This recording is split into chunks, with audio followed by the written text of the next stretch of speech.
আনুষ্ঠানিকভাবে যাত্রা শুরু করেছে বিশ্বখ্যাত স্যাটেলাইট ভিত্তিক ইন্টারনেট সেবা প্রদানকারী প্রতিষ্ঠান স্টারলিংক। আজ মঙ্গলবার সকালে সামাজিক যোগাযোগ মাধ্যম ফেসবুকে দেওয়া এক পোস্টে এই তথ্য নিশ্চিত করেছেন প্রধান উপদেষ্টার বিশেষ সহকারী ফয়েজ আহমদ তৈয়ব।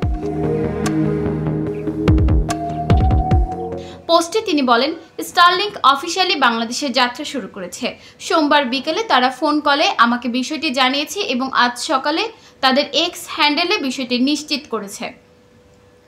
জানা গেছে, শুরুতে স্টারলিংক দুটি প্যাকেজ দিয়ে কার্যক্রম শুরু করছে। স্টারলিংক রেসিডেন্স ও রেসিডেন্স লাইট। মাসিক খরচ একটিতে ৬,০০০ টাকা, অপরটিতে ৪,২০০। তবে সেটআপ যন্ত্রপাতির জন্য ৪৭,০০০ টাকা এককালীন খরচ হবে বলেও জানান ফয়েজ আহমদ। তিনি বলেন, এখানে কোনো স্পিড ও ডাটা লিমিট নেই। ব্যক্তি ৩০০ MBPS পর্যন্ত গতির আনলিমিটেড ডেটা ব্যবহার করতে পারবেন। বাংলাদেশের গ্রাহকরা এখন থেকে অর্ডার করতে পারবেন জানিয়ে তিনি বলেন, এর মাধ্যমে ৯০ দিনের মধ্যে যাত্রা শুরুতে প্রধান উপদেষ্টার প্রত্যাশাটি বাস্তবায়িত হলো।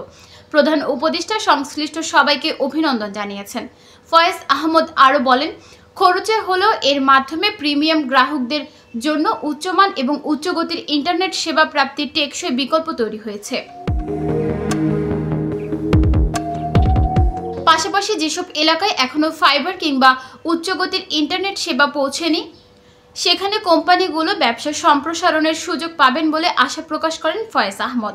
তিনি বলেন, এনজিও, ফ্রিল্যান্সার ও উদ্যোক্তারা বছরব্যাপী নিরবিচ্ছিন্ন উচ্চগতির ইন্টারনেটের নিশ্চয়তা পাবেন।